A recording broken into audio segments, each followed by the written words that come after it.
മാടായിപ്പാറയിൽ തീപിടുത്തം. ഏക്കർ കണക്കിന് പുൽമേടുകൾ കത്തി നശിച്ചു. മാടായി കോളേജ് വിദ്യാർത്ഥികളുടെ സംയോജിതമായ ഇടപെടൽ ഒഴിവായത് വൻ തീപിടുത്തം.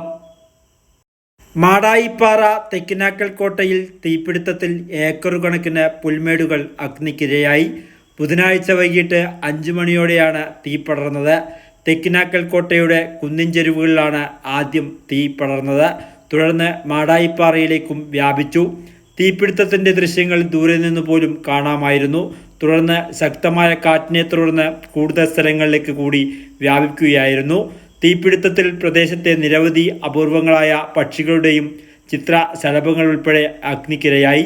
സംഭവം അറിഞ്ഞെത്തിച്ചേർന്ന മാടായി കോളേജിലെ BBA 3ാം വർഷ വിദ്യാർത്ഥികളായ 5 വിദ്യാർത്ഥികളുടെ മാതൃകാപരമായ ഇടപെടൽ ആണ് കൂടുതൽ പ്രദേശങ്ങളിലേക്ക് തീ പടരുന്നത് തടയാനായത്.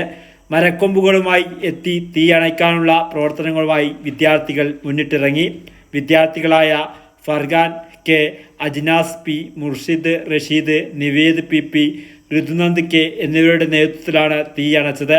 പയ്യന്നൂരിൽ നിന്നും ഫയർഫോഴ്സ് സംഘം എത്തുമ്പോഴേക്കും തീ പൂർണ്ണമായും നിയന്ത്രണ വിധേയമാക്കിയിരുന്നു. പാറയുടെ കൂടുതൽ ഭാഗങ്ങളിലേക്ക് ഫയർഫോഴ്സ് വാഹനങ്ങൾക്ക് എത്തിച്ചേരാൻ ആവാത്തത് സങ്കീർണമാണ്. വൻ തീപിടുത്തങ്ങളുണ്ടായാൽ മാടായിപ്പാറയിൽ തീയണയ്ക്കുവാനായി ഫയർഫോഴ്സ് വാഹനത്തിന് കടന്നു ചെല്ലാൻ പറ്റാത്ത സാഹചര്യം വരെ നിലവിലുണ്ട്. വർത്തമാന ന്യൂസിനു വേണ്ടി മാടായിപ്പാറയിൽ നിന്നും രാജേശ്വരപുരം.